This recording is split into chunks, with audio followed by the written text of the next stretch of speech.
Olá, Bianca. Hoje, no nosso Para Pensar, no nosso Pode Pensar, a gente vai entrevistar a advogada criminalista Bianca Alves e ela vai se apresentar para a gente. Por favor, é um Oi, prazer estar com você Dani. aqui. Prazer é meu. Eu agradeço muito essa oportunidade de vir conversar com você, principalmente sobre esse tema tão relevante que é a violência, né? Sou Bianca, sou advogada, criminalista há mais de 20 anos e trabalho principalmente com vítimas de violência doméstica e sou diretora também de um Instituto Justiça Delas. Muito bom. Então, assim, hoje a ideia, né, é que a gente fale de uma violência que é pouco falada, é pouco informada.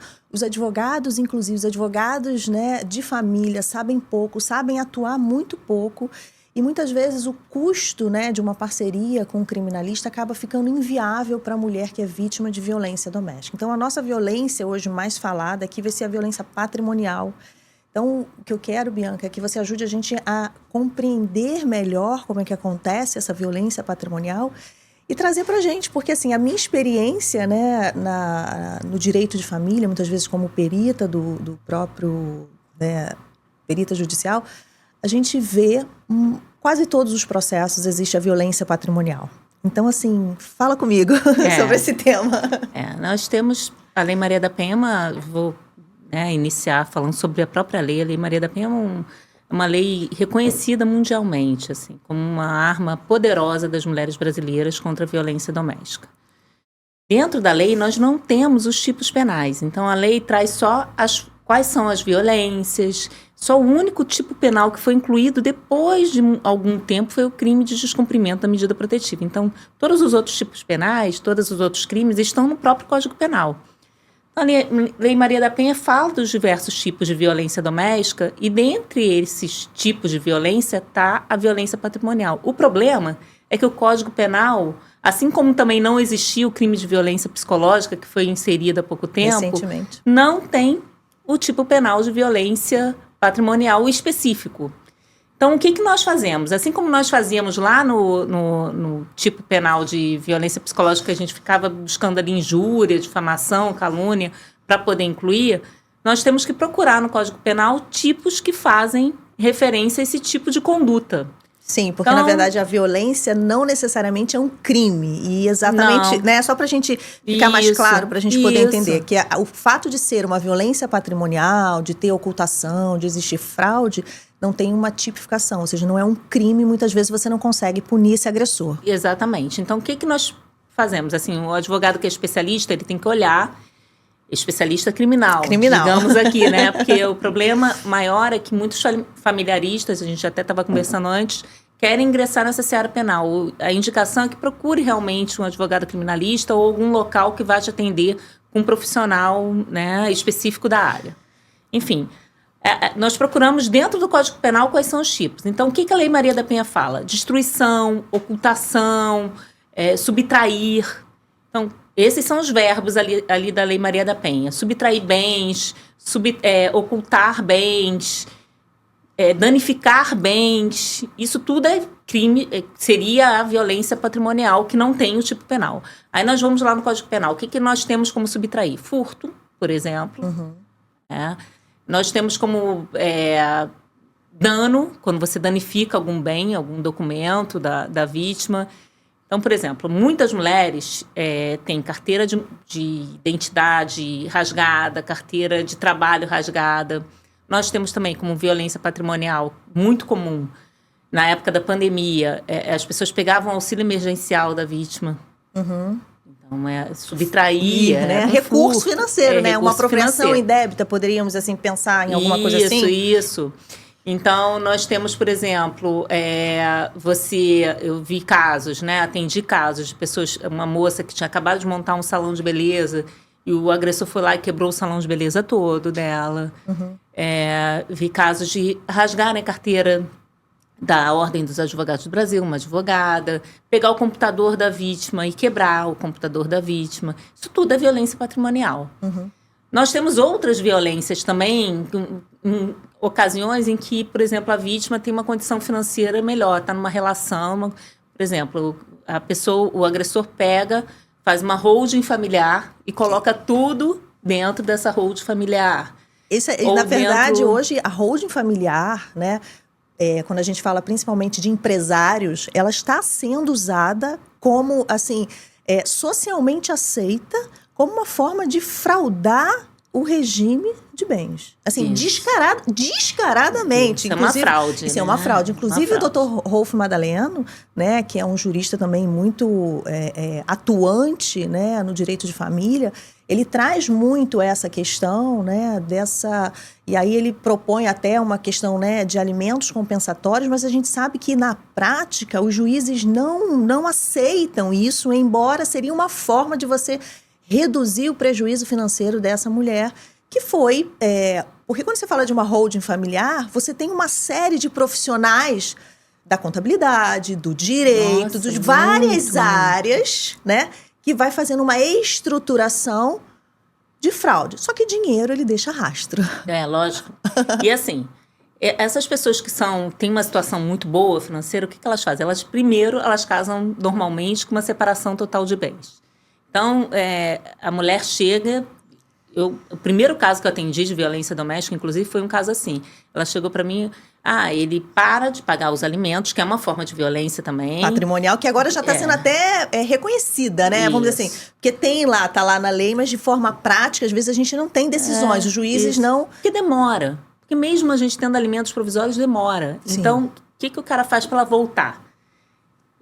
Ela saiu, foi para casa de uma amiga, essa minha cliente foi para casa de uma amiga, uma situação financeira, uma cobertura dupla aqui na Barra. Então, ela foi morar na casa de uma amiga, num quarto com o filho, tendo que trazer aqui para a Barra, por exemplo, de metrô e tudo mais, a criança para uma escola, que é uma escola que ela tinha até motorista. Então, ele vai secando. Vai secando. Vai deixando a vítima ali sem nada. Vai sufocando ela. Sufocando financeiramente. Ela tem que começar a vender as coisas, porque ela não tem condição. E aí começa a fazer esse tipo de situação. E aí até que a pessoa atente que tem que entrar com uma ação de alimentos. E aí ela vai procurar ver qual é o regime de bens que ela casou. Casei com separação total, o que eu tenho direito, sabe? Sim, então, sim. Isso tudo, assim, não tinha nada. Sabe? É uma pessoa que já está preparada para esse tipo de situação, o agressor. Sim. Porque ele já não é a primeira vez. Com certeza não é a primeira vez. Ele já passou por isso outras vezes. Por isso que eu sempre falo, assim, você da área de psicologia, a gente tem que ter muita atenção em quem a gente se relaciona. Mas a culpa não é da vítima. A vítima não tem essa cabeça de pensar, olha, esse cara aqui vai me causar esse tipo de dor, esse tipo de sofrimento. Não tem como saber. Ninguém vem com um manual de instruções. Um manual de instruções. Então, o que você pode fazer para se prevenir? Primeira coisa é você olhar, ter acesso aos seus direitos, né? Olhar que tipo de regime de bens, se você tem acesso a imposto de renda, essas coisas, você tem que ter acesso a isso do casal. Porque é preciso que você fique atenta à questão financeira. Eu acho que a principal causa da permanência em relações abusivas é a questão financeira. Sim, a gente porque sabe. As mulheres não têm condição de sair dessa relação. E que muitas vezes, né, socialmente, a mulher, ela é conduzida a um lugar, porque assim, a mulher é provedora, no sentido de estabilizar, né, a paz, ela é a pacificadora, né, ela é a nutridora. Ok, mas nós mulheres falamos muito pouco sobre recursos financeiros.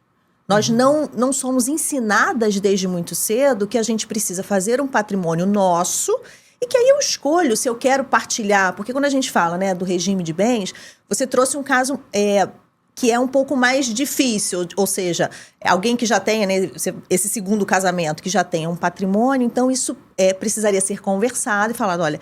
A partir de agora, né, esse patrimônio que eu constituí antes é totalmente meu e aqui a gente vai definir como faremos a construção desse patrimônio. Isso é uma coisa. A questão maior que eu vejo, assim, na prática, né, é quando existe uma comunhão parcial de bens. E ele vai, regime legal. Né, e aí ele vai colocando, ele vai fazendo uma pavimentação, né, um caixa 2... Né? Porque quando a gente fala dos crimes que estão associados, e a gente vai falar mais, né, aqui durante a nossa conversa, você tem muitas fraudes no sentido de a questão tributária, né? Você tem o caixa 2, você tem lavagem de dinheiro, você tem uma série de crimes que estão associados, ou seja, é muito bem construído, né, vamos dizer assim, essa ação de deixar essa mulher muito vulnerável. Mas eu entendo que nós, mulheres, também precisamos estar atentas e entender que a gente precisa construir a nossa vida financeira. Sim. E que isso precisa ser discutido. Por quê? Porque o impacto financeiro de um casamento, ele pode ser positivo ou negativo. E a gente precisa saber o que a gente quer construir com essa pessoa. Porque as pessoas falam, mas o amor é parte importante de uma relação. Mas uma vida também precisa de dinheiro para viver. Não, com certeza. E isso acaba, inclusive, com a relação, né?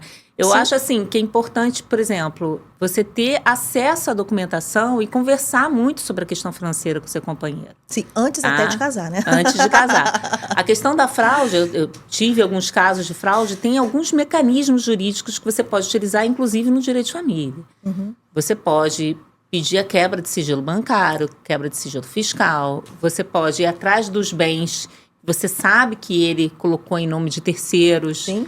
Então, tem muitas formas de você conseguir também rastrear e ir no caminho desse dinheiro e desses bens. Mas a gente precisa desse juiz, porque esse juiz, muitas vezes, ele fala assim, eu não vou me envolver, porque aqui a gente está falando sobre patrimônio de terceiros. É isso. E aqui tem um casal, mas eu não posso falar do patrimônio de terceiros, eu não posso abrir. Mas é um machismo enraizado dentro do judiciário. Mas isso não sei nem se eu posso. Podemos falar sobre o tema, porque isso é uma realidade do que a gente enfrenta. Porque eu tive clientes, por exemplo, que se separaram e ele colocava tudo, absolutamente tudo, nessa empresa familiar. Onde então, ele não era sócio. Ela não tem nem dinheiro para pagar um advogado que possa... então, o apartamento que ela morava na Zona Sul, o carro, o motorista, 2 viagens ao ano. De repente, tudo sumiu e ela ficou sem nada porque ele quis se separar. Sim. Sabe? E isso adoece as mulheres. Não, muito. Isso mata. Muito. Porque se a gente pensar, falando aí agora num espectro maior em saúde mental. O homem, quando ele perde o emprego... A maioria dos homens que tentam suicídios, ele está relacionada à vida profissional ou à perda financeira.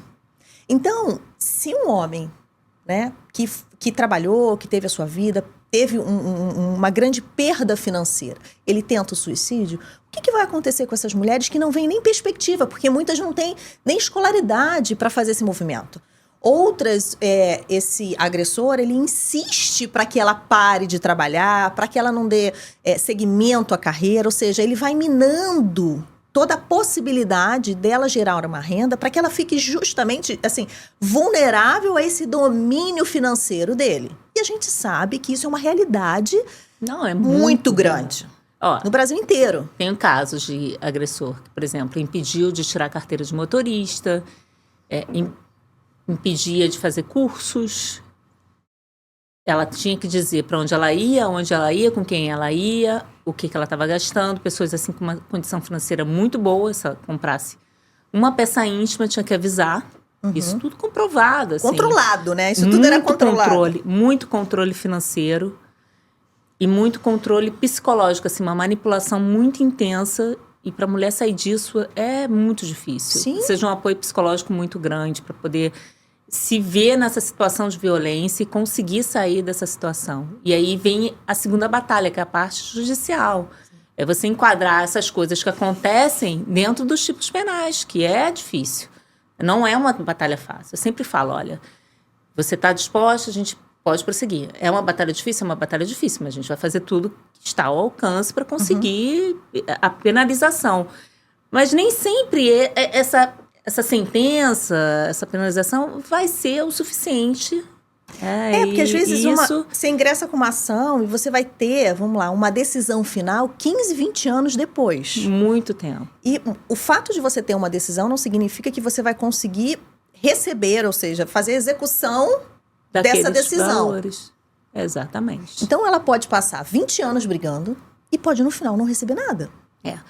Assim, em termos práticos, o que pode ser feito, por exemplo, pela Lei Maria da Penha em relação à medida protetiva? Porque todo mundo sabe daquelas medidas protetivas básicas de afastamento, retirada do agressor do lar. E essa retirada, é importante dizer que o lar pode ser dos dois, só de um, mas naquele momento o agressor tem que ser retirado do lar. Sim. E o judiciário não olha para ver de quem é a propriedade do bem. Sim. Ele afasta só o agressor. Mas a medida protetiva aqui no Rio, principalmente, tem um tempo de duração. Sim. Então, assim... Que tá variando ali em 6 meses, né? Isso. 8 meses, de forma prática, é o que eu vejo, por exemplo, com as minhas pacientes que são vítimas de violência. Isso, mais ou menos isso. Agora, o que pode ser feito? Por exemplo, se você deu uma procuração ou assinou alguma coisa, o juiz pode mandar revogar essa procuração na protetiva, liminarmente. Ele pode também fazer constar que todos os bens fiquem disponíveis para venda. Isso é uma coisa muito importante. Não, isso é fundamental, né? Porque aí você força, inclusive, o agressor a fazer um acordo. Olha, beleza, você não vai ter direito a tudo isso, mas vamos fechar aqui. Porque, às vezes, é muito melhor um mau acordo do que uma briga boa. Exatamente. Porque numa briga boa, todo mundo vai ter uma... Isso vai respingar em todo mundo. Principalmente nos filhos. Isso, a gente vai falar isso. Falamos exatamente. A mesma coisa, né? Exatamente, assim... Todas as vezes, é lógico que em termos de violência real, quando você vê que não tem muito como conversar, você tem que partir para a briga. Sim. Mas você tem que sempre pensar, como que isso vai... Como é que eu posso proteger meus filhos dessa confusão? Porque é difícil você proteger as crianças dessa confusão. Porque, assim, essa é a fala de um agressor, tá? Se você ficar com o papai, você vai ter tudo. Olha o lugar que é colocado essa criança e esse adolescente. Olha o grau de tortura psicológica. Eu tenho que escolher entre a minha mãe e o meu pai, porque se eu ficar com a minha mãe, eu vou ficar sem nada. E é exatamente... Mas é exatamente isso que acontece. Ele para de comprar comida para dentro de casa. Aí você fala, qual o patrimônio dessa criatura? 300 milhões de reais. Isso só o que foi achado, fora o que tá nas offshores aí pelo mundo. Exatamente. Não, e tem uma coisa muito que eles usam muito. Quando eles não podem mais atacar a vítima, que a vítima já saiu ali daquela esfera, eles começam aquela briga dentro da vara de família. Alienação parental é o caso clássico do litígio, né?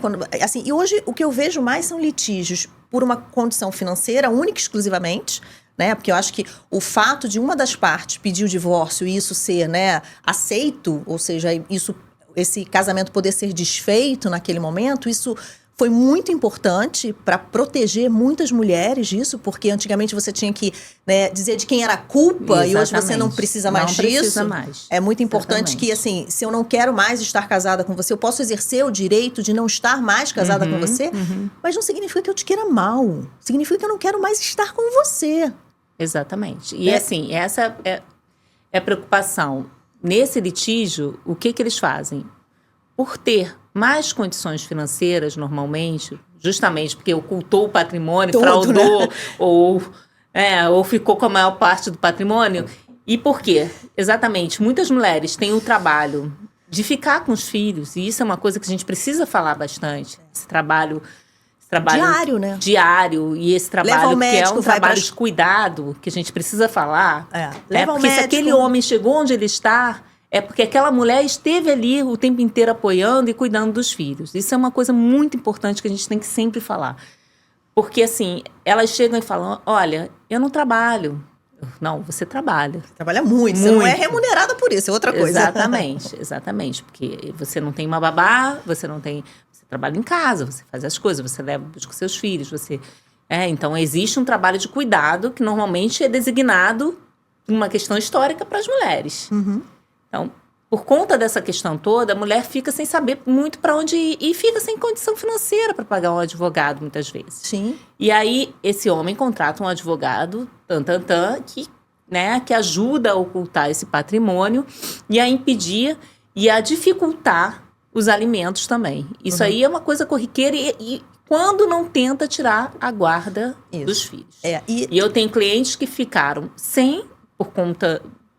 questões muito bobas, sim, porque não levou no médico, mas umas coisas assim, muito pontuais, tiveram assim, agora a convivência de 15 dias com a criança, uma criança que viveu 10 anos com ela. Então isso é assim, de uma covardia.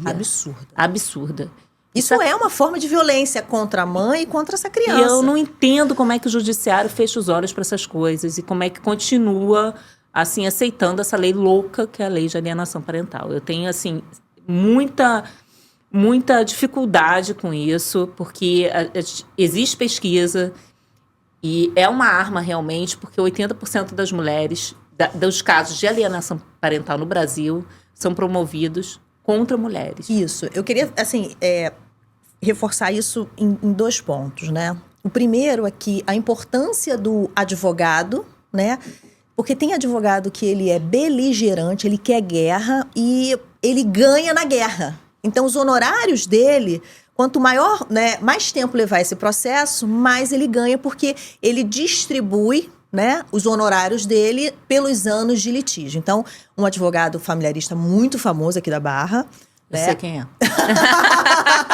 Um advogado muito mas eu sei quem é. Eu já famoso. estive do outro lado Então, vezes. E aí ele falou, assim, eu fiquei realmente, assim, muito surpresa e com certo pânico, com certo medo. Ele falou assim, quantos anos você quer litigar? Foi assim, foi exatamente essa pergunta. Quantos anos você quer litigar? 5, 10, 15, 20 ou 30 anos. Vai depender de como você quer litigar que eu vou cobrar os meus honorários. Então, você imagina que a gente está falando só sobre recurso financeiro, tá? Violência patrimonial. Então, dentro de um processo, uma mulher que vai brigar com uma pessoa, que vai recorrer até a última instância, que vai criar todas as adversidades processuais, né? Para que você fique demorando, justamente aumente esse litígio. Ela não tem saúde financeira para brigar com um cara desse. Não tem. Então, esse é um ponto, né? E tem um outro ponto que eu vejo muito, é que muitas vezes, quando a gente vai falar de alimentos, a gente fala somente de recursos financeiros, a gente não fala do cuidado dessas crianças. Então, eu sempre proponho, quem é que vai levar o médico? Justamente para evitar esse tipo de questionamento ou a própria ação de alienação. Quem é que vai levar o médico? Quem é que vai nas reuniões? Como é que isso vai ser feito? Ou seja, isso tem que estar muito bem descrito num contrato. Se vai ser num acordo ou nas decisões ou no movimento que muitas vezes precisa da perícia judicial para a gente poder fazer isso. Por quê? Porque isso vai reduzir o impacto ou a possibilidade dele entrar com uma ação em alienação parental. Porque se está tudo muito claro, porque o agressor, ele quer a coisa muito confusa. Quanto mais confuso, ele vai fazendo uma confusão no processo. E assim, o problema é que até chegar a essa fase de que você tá propondo, de ter tudo no papel, tudo designado, demora. Sim. E aí, nesse meio tempo, ele vai fazendo o que ele quer e transformando a vida da mulher num inferno. E do filho também, dos filhos. E eu sempre falo assim, ó, é bem melhor, se você consegue entrar num acordo com relação à convivência, é melhor você entrar, porque transforma a sua vida no inferno. Obviamente, ele vai transformar. E esse tipo de advogado, ele é sorrateiro também. Esse advogado, que eles dizem advogado do homem, né? Do homem. Então, tem um grupo de advogados que faz esse tipo de aliança ali e que, por exemplo, enquanto você está tentando negociar um acordo, ele vai lá e oferece os alimentos, ele te atravessa. Para mim, é um advogado antiético. Né? Tem advogada que faz parte da comissão de ética daqui do Rio de Janeiro que age dessa forma. Não, você... Não, olha só, já que é difícil para ele fazer o pagamento, né? Isso foi um caso real. Já que é difícil para ele fazer esse pagamento de alimentos, então, assim, eu deixo as crianças com ele. Então, ele fica com as crianças e eu vejo as crianças uma quarta-feira e a cada final de semana, porque eu não tenho como sustentar minimamente o padrão de vida dos meus filhos, então eu vou deixar os meus filhos com ele. E de 15 em 15 eu vejo no sábado, né? E eventualmente, se tiver alguma possibilidade de algum encontro, que seja 1 hora, 2 horas, mas tudo fica com ele, as crianças moram com ele, a guarda é dele, tudo é dele. A advogada não aceitou. Não, porque você é uma mãe negligente, porque você é uma mãe isso, porque você é uma mãe aquilo. Eu falei, olha, doutora, a senhora está perdendo um pouco a noção de realidade. Se você está alegando que ele não vai pagar alimentos para que mantenha-se o padrão de vida e a saúde mental desses filhos, a mãe está fazendo uma boa escolha, está deixando com o pai. Então você cuida. Ele também não quer. O que ele quer é infernizar a vida dessa mulher. Infernizar. Eu já escutei coisas assim horríveis, até da parte de magistrados. Por exemplo, tive um caso em que a magistrada falou, eu preciso trabalhar. Mas ele também precisa trabalhar. Então, é pro lado dele que a gente vai, né? Vamos flexibilizar para ele. Porque, assim, não importa o que você precisa trabalhar, é ele que... Né? Então, tem toda essa estrutura também machista que envolve os processos. E por trás estão juízes, promotores e tudo mais, que não têm a mínima condição de julgar com perspectiva de gênero. Também tem isso. Exatamente. Que não aplicam o protocolo. Sim. Simplesmente ignora o protocolo. Como se existe um curso no judiciário para isso. E esse curso só vai mulheres. Eu sei porque eu tenho amigas juízas e elas falaram, só tem mulher no curso. Uhum. E aí a pessoa que estava dando o curso falou, olha, a gente vai ter que pegar esses homens e obrigar esses homens que estão nas varas de família, que trabalham com questão de gênero, a participar. Porque como é que pode um juiz de família não se atualizar e não perceber que precisa mudar? Sim, as decisões precisam as decisões precisam estar ali adequadas ao CNJ, não querem saber. Então, fica um pouco difícil, realmente. A gente fica ali martelando o protocolo, que é uma coisa que a gente sempre martela, coloca o protocolo, coloca as diretrizes do CNJ, coloca tudo que tem de favorável em Corte Interamericana de Direitos Humanos. Eu tenho caso já na corte, porque aqui não resolveu, então nós tivemos que ir para a corte. Eu não tenho... Tem casos também no CNMP, tem casos no CNJ, porque você precisa também agir de uma forma que vá até o final. Porque quando chega um momento que você vê que aquele magistrado ou que aquele promotor de justiça não está facilitando ali o trabalho, não está querendo entender o que é o protocolo, você tem que ir para as instâncias superiores. Sim. E o advogado que trabalha com essa questão de gênero, ele tem que ter isso na cabeça também, de que precisa esgotar as esferas, reclamar onde tem que reclamar, fazer ouvidoria onde tem que fazer ouvidoria e não se acovardar nessas situações. Porque esse tipo de advogado agressivo e tudo mais, ele não espera que do outro lado esteja uma advogada também que vá correr atrás. Exatamente. Então precisa ter uma advogada assim, entendeu? Porque ele vai fazendo exatamente a violência psicológica, é uma intimidação. Então, uma outra forma de violência que eu entendo também como violência patrimonial, e você me ajuda a compreender se eu estou dentro do caminho certo, porque ele vai utilizando a violência processual. E o que ele vai fazendo? Ele vai abrindo uma série de processos para esgotar financeiramente essa mulher. Porque ela pode não entrar. Não quero brigar, então não vou entrar com nada. Mas ele vem com um monte de processo, ela precisa se defender. Ela vai precisar contratar um advogado para se defender.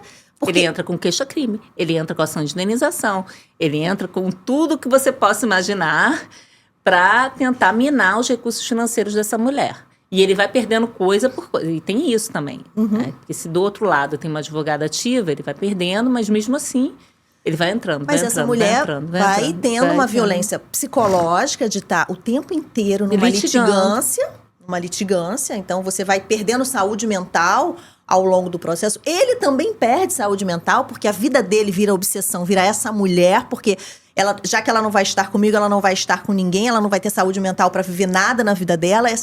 E é uma luta muito grande para fazer o rompimento, né, desses padrões violentos de convivência. Porque muitas vezes ela tem filhos com esse agressor, né? Difícil. E como é que ela mantém a saúde mental dela e a saúde mental dos filhos? Porque eles não estão preocupados com isso. Então, eu uma vez ouvi um agressor falando, olha, eu pago 1 milhão pro advogado, mas eu não dou 100 mil para ela. É isso. É isso. Eu tenho um caso de que ele paga, por exemplo, essa mãe tem uma filha com síndrome de Down, uma filha deficiente, e uma outra filha que já está com 19 anos.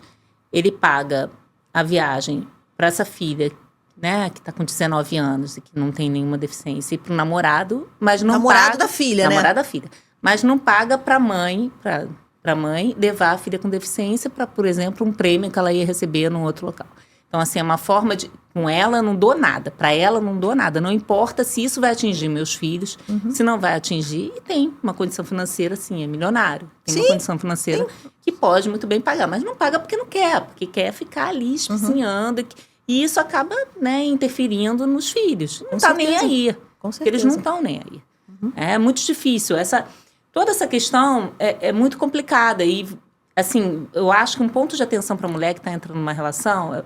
Isso eu sempre falo. Essa semana eu atendi uma moça que ela falou assim, olha, ele está 4 anos litigando com a ex-mulher.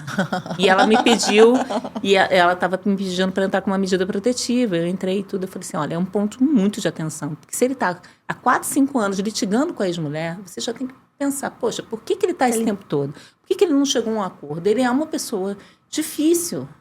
Pelo menos assim, ele é uma pessoa difícil, ele tem alguma coisa aí. E o normal é fazer esse tipo de violência. Eu ia contar uma coisa para você que é quando eles não conseguem atingir as mulheres e já esgotaram, começaram a entrar e começam a perder tudo, eles atingem os advogados, começam a falar, essa advogada, e coloca no processo. Sim, eu já vi isso. Eu tô com 2 casos assim, o meu Instagram todo printado, no Justiça Delas, e lá... Porque ela é isso, ela é aquilo. Eu fico, ai, meu Deus do céu. Que falta do que fazer, né? Que falta de perspectiva de vida. Porque assim, você deve ter gastado umas boas horas ali pesquisando a minha vida profissional. Ou ele gastou dinheiro para poder fazer isso, ou seja, ele assim, vai despender energia vital. Porque não tem como. Porque assim, se a gente parar para pensar, um processo de litigância, assim, durante o processo ele vai cometendo uma série de outras violências que são passíveis de ações judiciais de fato. Eu tenho uma paciente que eu falei para ela, eu falei assim, você precisa voltar a viver. Você não pode entrar com mais nenhuma ação. Dani, mas é violência. Eu falei, você precisa saber qual é a violência que você vai querer, reparação de dano. Porque tem algumas que se você não parar, ele vai acabar com a sua vida. Porque você já está com 10 ações, você vai entrar com mais ações. Quantas mais ações você vai colocar ali? É muito complicado isso.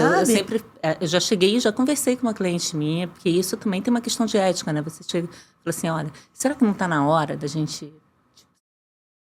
E assim, tá fazendo tão mal para você? Porque ela estava falando para mim, porque eu engordei 10 quilos, porque eu não tenho mais vida. Então... Vamos lá, eu acho que está na hora, né, de você ter um atendimento psicológico, de você pensar em como sair dessa situação. Porque, assim, isso é uma coisa que se você for dando corda, não tem fim Não nunca tem mais. fim. E eu não estou dizendo aqui que não tem que brigar, não, tá? Porque eu vou, como eu disse, eu vou até onde tem que ir. Eu vou até onde tem que ir. Mas, assim, a gente precisa também ter noção do quanto isso está afetando a nossa saúde. O que é pior, né? Eu ter a reparação de dano dessas violências que vieram, vamos dizer assim... de forma secundária, né? Porque tem a violência primária, que é o divórcio, né? São as ações de alimentos, partilha, que essas você precisa fazer, né? E às vezes a pessoa fala, mas você trabalha com isso, e eu tenho um processo que já corre aí há 6 anos, né? Uma violência patrimonial, então é um assunto que me toca muito, porque eu fui aprendendo de forma prática, ou seja, aquilo ia batendo aqui, ia batendo ali, eu falei, bem, eu preciso aprender, eu preciso entender isso aqui. E toda a minha clínica, né, acabou tendo um direcionamento para trabalhar com mulheres com violência, porque eu ficava perdida. Por mais que eu tivesse um advogado, tinha uma parte emocional que eu ficava perdida no meio daquilo ali. Então, e muitas vezes eu divido essa história, eu já fiz um podcast, enfim, eu vou dividindo essa história para que elas possam perceber que elas podem sair daquele lugar. Com certeza. E teve um dado momento que eu falei assim, gente, se eu não parar aqui, eu vou litigar até morrer. Eu não vou litigar até morrer. Então, o que hoje eu tenho... Porque eu já cheguei a ter 12 processos. Nossa, é muita coisa para administrar. 12 processos, e mais um consultório, 2 filhos, e mais a minha vida que eu precisava viver. Então, eu falei, olha, a partir de agora eu só vou caindo... Esses processos vão caindo e eu não vou entrar com mais nenhum processo. Eu tenho várias clientes que fazem isso também. Falei, é isso. Sabe por quê? Porque, não basta. E durante esse período todo, né... Eu tive 2 advogados e todos os advogados, a cada ano, eu propus um acordo. E ele nunca quis? Não, nem houve. Por quê? Porque ele quer litigar. A vida dele é litigar. Aí você fala, é por uma questão patrimonial? Não, sabe por quê? Porque ele já gastou mais dinheiro com advogado criminal do que com qualquer coisa na vida dele. Então não é isso. Não é dinheiro. Não é. É uma obsessão. Não é obsessão. É obsessão. É obsessão. Então, é muito importante que, assim, eu não entro mais nisso. Então, tem um processo que está correndo e a minha vida continua acontecendo. Mas é por aí. Mas para você chegar nesse ponto de pensar isso, você passa por uma grande aflição. E meu Deus, essa violência nunca vai parar, essa violência nunca vai parar. Eu tive um caso de uma cliente que está morando fora. Foi, assim... E ela perguntou pra mim, o que você acha? Eu falei, eu acho que você tem que ir. Se você tem essa possibilidade, vá. Porque, assim, ela tava refém dentro da própria casa. É isso. Existia muita violência. Era uma pessoa que tinha acesso à arma, tinha acesso... Então, ela tava refém com a filha dentro de casa. A filha com visita monitorada, câmera dentro de casa. Uma vida muito difícil. Sim. Então, ela tá feliz. Né? Ela tá com uma sobrevida. A filha tá feliz. Então, isso é que eu falo, assim, a gente precisa... E essas saídas todas, a gente só consegue também... através de uma terapia, de uma psicóloga, porque eu sou suspeita, porque eu faço, né, desde sempre, então, até por realizar esse tipo de atendimento, mas a gente só consegue através de uma psicóloga, um suporte psicológico, porque senão dificilmente você vai conseguir ver a luz no fim do túnel, porque é uma situação de muito sofrimento. Sim, e isso que você falou é muito importante, porque todas as outras violências, inclusive a violência patrimonial, existe a violência psicológica muito fortemente. Então, a importância de você cuidar do dano que já aconteceu para que você não se danifique mais emocionalmente. Sim, sim. Então, assim, tem a parte, né, que são tomadas de decisões que você precisa resolver e que faz parte, que, ok, tem que ser feito, ou seja, existe um patrimônio no nome de vocês, isso precisa ser findado, ou seja, precisa cada um ir viver a sua vida de forma prática. Eu sou uma pessoa muito prática, então existe uma forma prática. E existem outras violências que vão continuar acontecendo e que você não pode permitir mais que aquilo te afete, porque você foi vítima. Estar como vítima, depois de toda a consciência, de todo esse processo, vai ser uma escolha sua. E nem tudo a gente vai precisar de reparação de dano. Ok, é o outro, é a responsabilidade do outro, é aquilo que o outro faz, né? E você não tem controle. Nenhum! Isso que eu falo pra elas, assim, você não tem controle sobre o que o outro faz. Mas ele é isso, ele... Assim, lógico, ele praticou uma violência física, ele durante anos te manipulou, você tá com um processo. Acho que tudo bem, você tem que entrar com um processo, sim, você tem que exigir e tal, e ponto. Mas ele continua fazendo aquilo, e aí eu vou fazer um outro registro, porque esses registros são infindáveis. São infindáveis, porque o descumprimento também é infindável. As violências continuam acontecendo. Eu tive uma cliente que teve 5, 6 descumprimentos de medida protetiva, porque ela desbloqueava o celular dela e ele entrava em contato pelo Facebook, ela bloqueava aqui, ele entrava em contato por e-mail, Então, assim, isso aí, se você for registrar tudo, Sim. Você vai ter não 1, 2 processos, vai ter 5, 6, 7 processos. E do outro lado tem um promotor de justiça, um juiz que acha que você mandar e-mail para outra não tem nada demais. Não tem nada demais, que não é descumprimento. Você tem, quando é, porque perito. Porque você tem gatilho, né? Quando aquela pessoa entra em contato com você e você tem uma determinação judicial dizendo que não pode entrar, você fica, meu Deus, você tem ataque de pânico.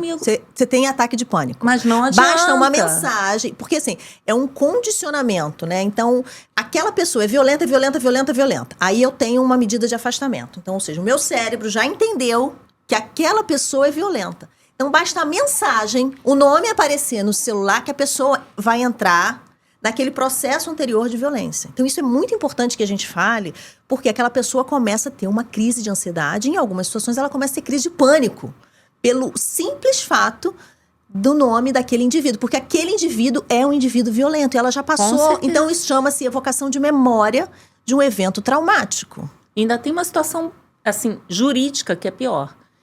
Que o crime de descumprimento protetivo, que está dentro da Lei Maria da Penha, é o único crime que está lá, a natureza jurídica dele, ele não precisa ter um resultado, basta o simples descumprimento. Sim, isso é importante. E a questão é que você está descumprindo uma ordem judicial. Essa é a natureza dele, é o descumprimento de uma ordem do juiz. Então, você não tem que verificar se teve dolo, se teve culpa, se teve... Isso não tá ali. Não é para ser questionado. Ele tá descumprindo a justiça. Ele é um descumpridor da justiça. Sim. E por isso ele tem que ser penalizado. Sim, tem que ser preso. Mas é um mês, é 2 meses que ele vai tomar de pena. Não importa. Existe ali o tipo penal, você tem que cumprir. Só que, aí eu volto a falar, a gente está dentro de um judiciário machista que acha que você mandar mensagem, ele só quis mandar mensagem para saber como tá a filha. Isso aqui... A gente não entende todo o contexto que está por trás. E aí eu já escutei assim, coisas horríveis sobre isso. Falo, mas qual é o contexto disso tudo? Ele está fazendo isso com que contexto? Porque a menina tem um celular, ele pode entrar em contato direto com a filha. Por que ele está entrando em contato com ela? Porque ele está descumprindo a ordem do senhor. Sim. Eu digo assim... vamos assim, fazer alguma coisa. Finge que tá me ouvindo, por favor, né? Toma e aqui no Rio ainda a gente está muito atrás. Eu advogo em outros estados. Por exemplo, advogo em Fortaleza, tem processos no Sul. E os crimes lá, eu entendo que são... Em São Paulo também existe uma seriedade maior quanto aos descumprimentos de medida protetiva. Outra coisa, esse prazo estabelecido no Rio, em muitos lugares não tem prazo. Isso é muito importante, porque a própria vítima fica à vontade, porque sempre tem aquele receio. Daqui a 3 dias vai vencer minha protetiva. Ela fica naquela agonia. O que fez, né? Assim, o que aconteceu para que esse cara mude? Porque isso é um adoecimento. Ele tem parte dali, é um adoecimento. Ele sabe que está doente, mas ele quer continuar. Ele tem consciência de que ele quer continuar agindo daquela forma, porque ele tem certeza da impunidade. Então, esse é parte do funcionamento mental do agressor. Então, o que aconteceu em 6 meses para que ele tenha sido... a perspectiva dele tenha mudado? Nada. Nada. Inclusive, o STJ tem entendimento que só pode extinguir uma protetiva ou revogar uma protetiva se ouvir primeiro a vítima. Sim. E aqui o Tribunal do Rio tem passado um pouco longe disso, inclusive promotores opinando pela revogação de protetiva com pareceres técnicos ali da protetiva, né? Porque a medida protetiva você entra, você tem um estudo ali, um relatório psicossocial com a equipe técnica do juízo. Então, assim, com parecer dizendo, essa pessoa está em estado de vulnerabilidade. Sim. Parará. Aí vem o Ministério Público, revoga a protetiva, porque eu acho que não tem nada, não. Isso, quem é ele para dizer isso, sabe? Porque essa semana passada eu estive lá, né? falando assim, gente, eu fico indignada. Eu sei que eu sou advogada, mas assim, outro dia até postei um meme lá dizendo, olha, parece se fosse crime proteger cliente, eu estava ali já presa. Porque eu fico indignada. Como é que pode uma pessoa pensar que pode agir dessa maneira, que ela é melhor do que o psicólogo que está ali todos os dias, escutando mulheres em situação de violência. Como é que ela pode achar que pode opinar sobre isso? Então, a gente tem de tudo. Sim. Então, assim, você tem que estar muito atento nos processos. Essa é uma questão importante, porque muitos advogados ali, até por uma ausência, assim, de prática mesmo, sabe? Até estou com um curso agora na PUC sobre Lei Maria da Penha, por conta disso, porque uma professora de lá me chamou e falou, Bianca, não tem curso quase nenhum sobre Lei Maria da Penha. As pessoas não têm noção de como é que advogam na Lei Maria da Penha, como fazer dentro do juizado, o procedimento de juizado não tem nada, só tem o nome. É um procedimento ordinário, um procedimento que é cumprido, que tem audiência, que tem tudo. Então, assim, não se aplicam as mesmas coisas de juizado especial, por exemplo. As pessoas não têm a menor noção. Outro dia uma advogada perguntou, tem audiência em medida protetiva? Eu falei, não, dificilmente vai ter uma audiência em uma medida protetiva. A não ser que a juíza requeira alguma coisa, assim, mas é difícil. Difícil ter. A não ser que ela queira escutar a vítima ali naquela situação. Mas é difícil ter. Então, assim, ninguém tem muita noção sobre isso, sabe? Eu acho que justamente por isso tem que estar atento ali a tudo que está acontecendo, porque senão essa mulher perde a medida protetiva, enfim, e acaba ficando sem a proteção que é de direito. Sim. E tem uma gravidade muito grande na ausência da protetiva, sabe? Se você olhar nos jornais e tudo mais, ela requereu protetiva que nem outro dia. Ela tinha requerido protetiva 4 anos atrás, o marido foi lá, matou e tirou o coração da pessoa. Sim, como agora, é que pode? essa semana saiu, né? Sabe? É apavorante. Não, e o outro que tirou todos os órgãos, assim. Isso está ficando cada vez... Como a impunidade ela é muito grande, está ficando cada vez mais recorrente e cada vez mais violentos os crimes contra a mulher. Muito, muito violento. Se arrancar as vísceras de um outro ser humano, o que é isso? Essa pessoa, ela tem que estar presa, ela não pode mais voltar em convívio em sociedade. Por quê? Porque ela não tem condições. O ódio dela é maior do que qualquer capacidade de autocontrole. Ela não pode.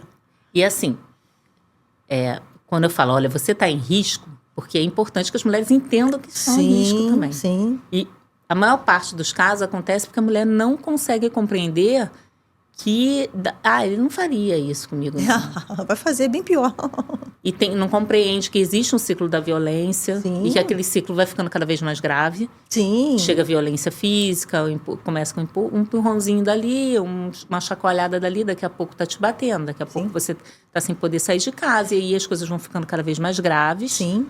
E você não tem controle. Sim. Existe um caso de uma delegada que ela foi morta pelo companheiro, ela estava armada. Então, quer dizer, ela não imaginou que ele fosse sufocar ela. Até o último momento ela acreditou. Sim. Apesar de ser uma agente da lei, de ser uma delegada e tudo mais, ela não acreditou que até o final ela acreditou que aquele agressor não ia cometer esse crime. Então, nós, perigoso. Mulheres, sempre temos essa... ele não vai fazer isso comigo. Faz. Então, é importante que procure ajuda. Procure ajuda psicológica, procure ajuda jurídica e se proteja o máximo possível dentro da legislação que a gente tem, que é uma legislação boa. Então, dentro disso, eu quero voltar assim, para as questões do crime, que eu acho que é importante a gente falar sobre os crimes, né? Então, quando uma mulher está casada e ela é coagida a assinar um documento que vai transferir a propriedade de um patrimônio para essa holding familiar, como é que ela poderia se proteger num caso desse, Bianca?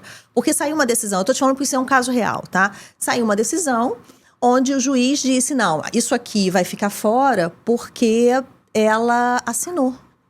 Mas ela, muitas vezes, ela assina sobre uma condição de violência, ou às vezes... Assina em branco até. É isso. Assina em branco até. A gente tem que comprovar toda a violência anterior, tem que fazer o histórico dessa situação toda. Isso é o mais importante. Trazer a questão da transferência na época, talvez, da separação, isso também é um sinal de alerta para o juiz de família que está atento. E tentar anular essa transferência. Essa transferência. Isso é o mais importante. E quando tem falsificação de assinatura, que também é muito comum. Essa falsificação de assinatura aí, através de uma perícia técnica, você consegue comprovar essa falsidade. Isso é até mais fácil, porque daí você comprovando essa falsidade, ele vai ser também punido pela essa falsidade documental aí. E há crime para isso também, ele vai responder por crime. Porque é importante a gente falar sobre os crimes, né? Quando existem 2 ou 3 membros da família, irmãos, mãe, que é muito comum a mãe ser, vamos dizer assim, conivente com toda a violência. Todas quase são. Eu falo, digo assim, olha, 98% das mães de agressores são coniventes com o agressor. Eu fico assim, não conta com isso não. Porque a mãe dele tá do meu lado. Eu falei, olha, até a página 2. Depois, quando começar o litígio, você vai ver quem tá do seu lado ou não. Normalmente não está. É importante ver se essas pessoas praticaram algum crime. E é possível, a vítima tem que ser sempre mulher, num caso de violência doméstica. Mas o agressor pode ser homem ou mulher. Sim. Isso é importante também dizer. falar. E é muito comum sogras violentarem as mulheres que já são, as noras que já são vítimas de violência por esse filho agressor. Porque o fruto não cai longe do pé. Eu já tive, por exemplo, medidas protetivas. Uma medida protetiva de uma mulher contra o ex-marido e a atual companheira dele. Porque a atual companheira fazia violência. Então, eu consegui essa medida protetiva contra os dois. Isso é muito importante, porque é como você colocou, né? Se ele está litigando com a ex-mulher, né? E essa atual companheira, esposa, enfim, namorada, né? Tem essa conduta de violência também, né? Ela também precisa ser punida. Pois é. E, ao mesmo tempo, a gente consegue protetiva também, se for bem fundamentada, para afastamento dos filhos. Sim. Homem também? Ou só meninas? Porque quando a gente fala, né, da violência... Nós temos agora uma vara especializada em crime contra criança e adolescente no tribunal. Sim. É um local novo, a VECA. Lá você consegue protetiva para proteger seus filhos também. Porque isso é muito importante. É uma medida cautelar, não vai ser baseada ali, especificamente na Maria da Penha, mas, você consegue essa proteção para os seus filhos também. Então, é muito importante, extremamente importante. Eu tenho uma medida protetiva contra uma... Na verdade, foi uma empresa que me contratou, e isso é uma postura muito legal, que tem que ser, ressaltada. Uma empresa me contratou porque uma das colaboradoras estava sofrendo violência doméstica e os filhos também. Então, a empresa me contactou, a empresa pagou os honorários. Era uma pessoa que não tinha condição financeira. Muito bacana essa... me contratou para poder agir, pedir a medida protetiva e fazer a parte criminal. E eu consegui a medida protetiva para ela e para as filhas, porque ele, no momento de convivência com as filhas, ele praticava, além de praticar abuso sexual, ele fazia as filhas praticarem atividades físicas até desmaiar, fazia as filhas comerem, se vomitassem enquanto estavam almoçando, porque não gostavam da comida, fazia comer o próprio vômito. Nesse tipo de violência. Né? Isso é tortura. Esse tipo de violência. Então, a gente conseguiu a medida protetiva não só a favor dela, como das meninas também. E tem várias equipes que o próprio tribunal, a própria delegacia, às vezes pede relatório para o NACA, para verificar as condições das crianças. Então, você pode ir ao conselho tutelar também, apesar de que determinados conselhos tutelares são bons, outros não. Então... daqui da Barra, antigamente, né, alguns anos atrás, pedia para você procurar a delegacia. Então, sim, pessoa tá lá, tudo bem, mas eu vim aqui pedir ajuda. Aí você tá me mandando para a delegacia, ou seja, e acaba essa mulher, né, indo a vários órgãos e às vezes não consegue. E a delegacia às vezes manda você ir pro conselho tutelar. É isso mesmo. Eu tive um caso há pouco tempo assim, a criança foi passar as férias com a madrinha. Quando chegou nas férias, contou para a madrinha que estava sendo abusada pelo padrasto. Eu falei, olha, vamos para a delegacia. A delegacia, doutora, tem que ir pro conselho tutelar primeiro, não sei o quê. Eu falei, cara, tem que registrar a ocorrência. Isso. Vocês têm que registrar a ocorrência, é crime. Então, muitas vezes, por estar desacompanhada de advogado, não consegue o registro. Isso é verdade. Isso é muito comum. E mesmo quando está com advogado, em qualquer dos crimes, eles fazem, assim, uma campanha para você não registrar. Você fica até meio, assim, meio mal com o cliente, porque você sabe que aquilo é crime e você fica ali, parece que pedindo por favor para fazer o registro de ocorrência. É muito difícil o trabalho criminal, mas eu acho que, assim, você tem que ter empenho e correr atrás daquilo que você acha que é correto, estudar e correr atrás daquilo. Então, uma outra coisa que eu vejo, né, nos processos, principalmente de empresários, né, sonegação fiscal. Né? Existe o crime de sonegação fiscal, então ele abre uma empresa, aquela empresa começa a funcionar e está no nome dele, e aí para que ele possa falir essa empresa e não dividir as cotas da empresa que estavam ótimas até o divórcio, o que ele faz?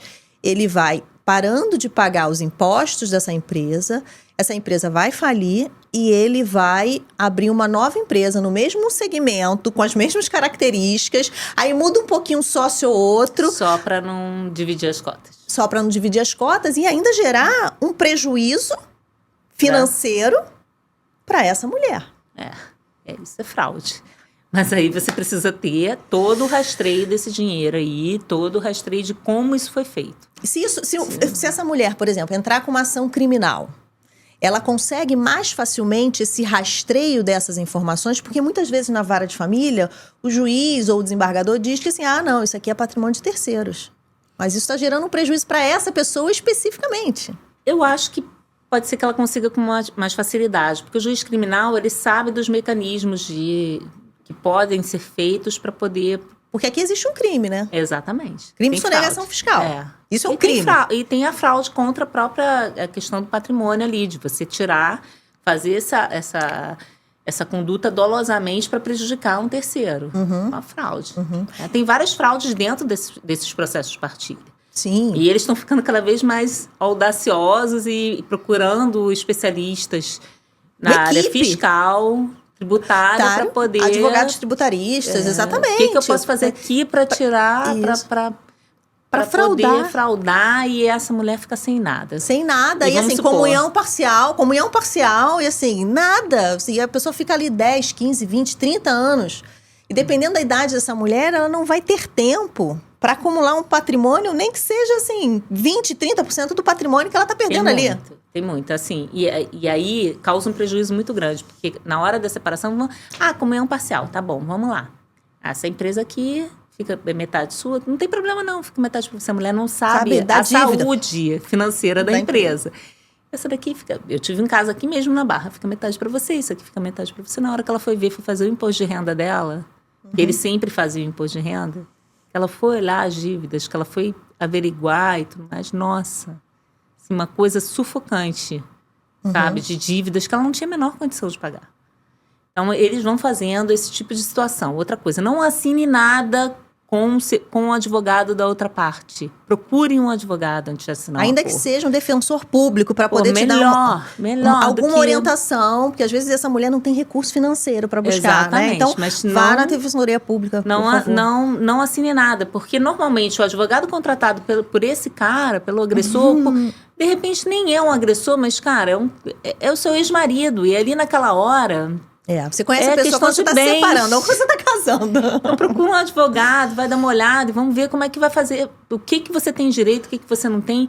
Até para saber se você quer abrir mão, tudo bem, mas o quanto você está abrindo mão, se é aquilo mesmo que você quer abrir mão. Eu não estou dizendo que não tem que abrir mão, mas você precisa ter consciência do que você está abrindo mão. Sim. Porque a maioria assina, foi obrigada, eu fiquei em casa, agora foi obrigada. Aí o cara deixou os terrenos, tudo...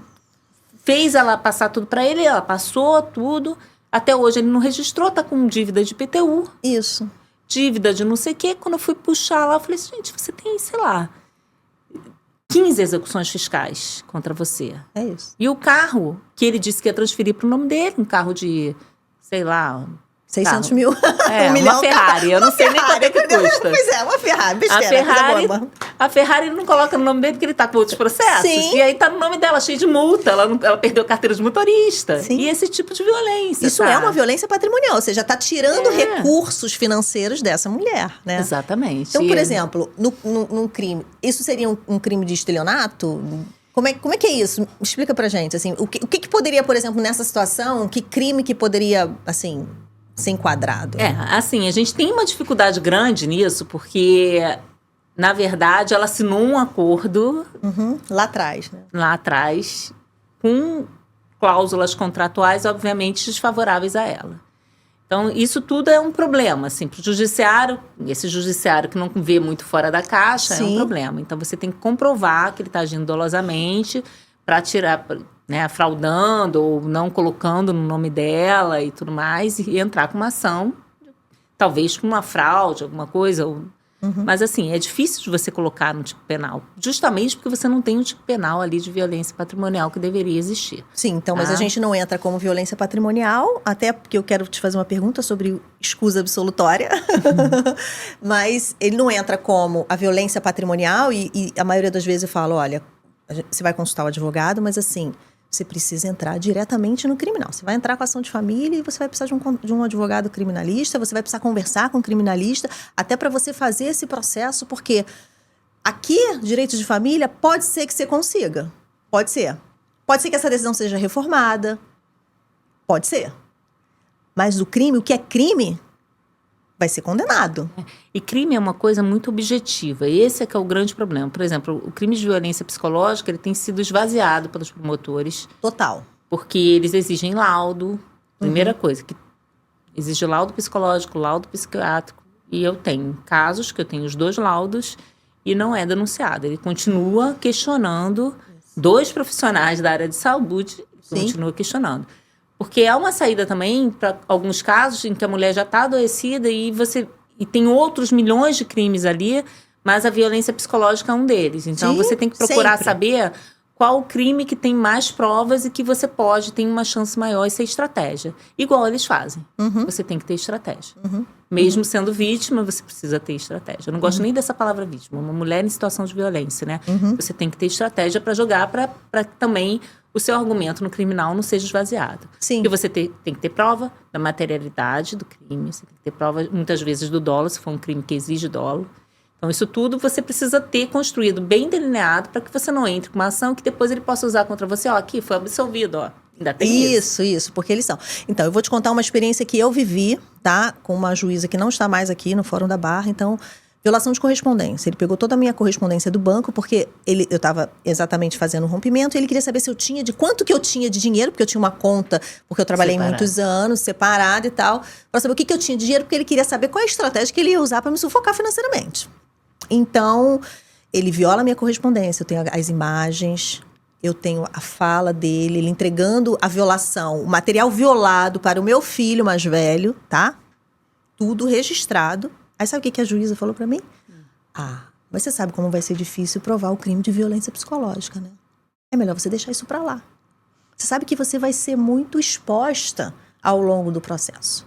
E o cara tem uma capacidade manipulatória que ele tinha mentido para o advogado criminalista dele. Muitas vezes Aí eu falei, ô fulano, doutor, tá vendo? Não foi só eu que fui enganada, não, você também. Então, a juíza estava me forçando a desistir do processo. E vou te falar, assim, eu tendo conhecimento, eu não tinha o conhecimento jurídico que eu tenho hoje, porque isso já tem algum tempo, né?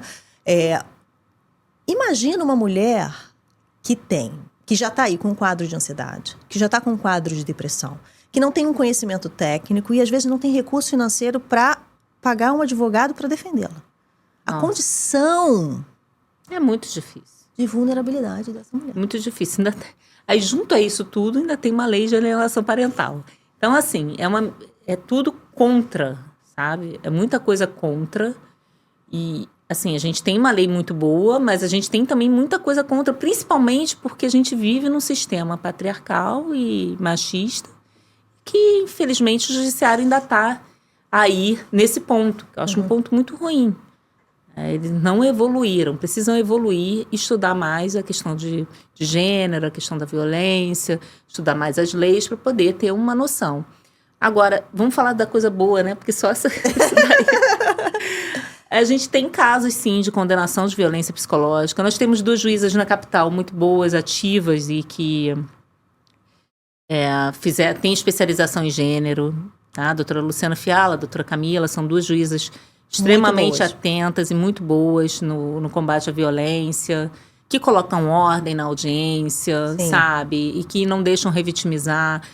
Nós temos em outros tribunais também juízes atentos, tribunais atentos à questão da violência. Muitas vezes a gente precisa gritar, precisa ir ao CNP, precisa ir ao CNJ, precisa chamar a atenção, precisa ir na procuradoria, fazer uma ouvidoria no Ministério Público, mas, assim, Estamos a caminhando, gente está né? caminhando e tem alguns bons profissionais no assunto. Sim. E esses bons profissionais, eles têm que servir de base para que a gente possa ter referência de mesmo, referência. A doutora Adriana tem livros, então Sim, muito é bom, importante você pesquisar e ter uma noção do que é. Sim. Tá? Eu tenho clientes que viraram verdadeiras advogadas, inclusive me ajudam. Isso. Eu tive uma cliente em São Paulo que ela falava, olha, doutora, tem esse autor, tem essa pessoa. Mas é importante também você pensar que, assim, você não tá a sua vida não é só aquilo. Sim, isso é muito importante. Porque senão você fica vivendo só aquela situação ali, e não consegue dar o passo adiante, que é esse rompimento que é necessário. E viver a então, vida, assim, né? a gente tem que ter, estrategicamente, os processos que são mais importantes para conseguir êxito, tá? E eu acho que esse teu processo, por exemplo, se fosse eu, talvez você conseguisse, de violência psicológica. Mas, enfim, tem esses processos que a gente precisa ter êxito. Nós temos que pensar que esse aqui não vale a pena, porque nessa situação aqui, e muitas vezes eu preciso enfrentar as clientes nessas situações, Sim. porque elas leem muito e aí elas ficam, não, doutora, mas eu queria entrar com isso. Sim. Olha, mas esse aqui, infelizmente, não é o caso de você entrar, porque a chance é menor. Ter estratégia mesmo. Sim. Fazer a mesma coisa que eles fazem, é ter estratégia. E, principalmente, ficar de olho na sua parte financeira. Mesmo que você tenha um casamento ótimo, um casamento Sim, bom. você tem que ter autonomia financeira em qualquer área da sua vida, em qualquer situação, saber qualquer quais relação. são seus bens, quais são as suas aplicações em conjunto.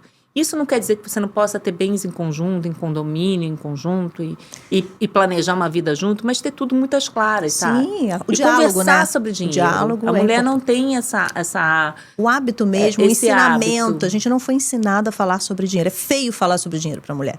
E a gente está aqui, né? Somos duas profissionais atuantes que estamos aqui trazendo essa consciência. E eu queria, assim, o papo tá ótimo. Eu ficaria aqui a tarde toda conversando com você, mas a gente tem um tempo. E eu queria que você falasse do seu instituto para a gente finalizar esse nosso encontro e deixar um pouco mais de esperança, né, para todas as mulheres que passam por esse tipo de violência, para que as que não passaram, né, que elas aprendam sobre isso e possam conversar com seus parceiros sobre dinheiro, porque o dinheiro, vivemos numa sociedade capitalista, o dinheiro faz parte da nossa necessidade humana, que é a necessidade de segurança e sobrevivência. Lógico, assim, a primeira coisa que eu gostaria de deixar é a seguinte: procurem ter a sua própria fonte de renda, mesmo que seja uma fonte de renda, mas eu vou ganhar muito pouco, mas procure sair disso, né? Assim, na minha vida pessoal, por exemplo, várias vezes eu tomei vários tombos, assim, fui demitida, como milhares de mulheres que estão por aí. A gente precisa se reinventar, a gente está num mundo aí muito dinâmico, assim como eu e você. Temos que nos reinventar, procurar alternativas de ter o nosso próprio dinheiro, que é importante. Fundamental. Fundamental. Esse é o primeiro passo. Princípio fundamental da sobrevivência humana é autonomia financeira e autonomia emocional. Não importa quanto você ganha, mas você tem que ganhar seu dinheiro. Enfim. Além disso, a gente está com um projeto aí sobre o Instituto. A gente tem um projeto de acolhimento, que é um projeto totalmente voluntário, que conta com psicólogas, assistentes sociais e advogadas. Ele vai ser lançado no dia 8 de março, agora. Então, daqui a poucos dias, daqui a uma semana. E, inicialmente, vai ser só no município do Rio de Janeiro. As informações eu vou deixar lá no Instagram, no @justiça_delas, né? Que é o a gente vai colocar lá. aqui para vocês. Isso. E esse projeto visa, assim, aquele primeiro acolhimento, aonde você deve ir, com quem você deve se comunicar. E esse acolhimento vai ser todo feito através do WhatsApp com as profissionais. As profissionais foram escolhidas a dedo, nós escolhemos, olhamos currículo. Então, são pessoas, assim, muito gabaritadas, que já têm experiência no acolhimento de mulheres em situação de violência.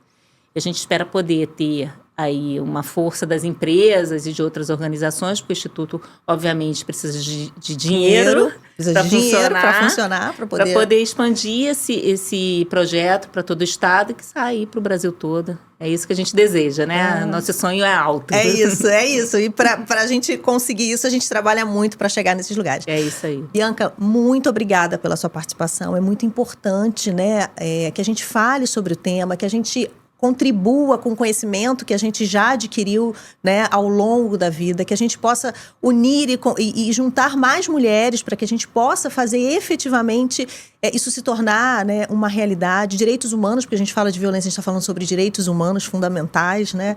Então, muito obrigada e estaremos sempre juntas aí nessa nossa estrada. Muito obrigada. Bom. A união faz a força e nós precisamos estar juntas. Muito obrigada, obrigada. Tchau, tchau.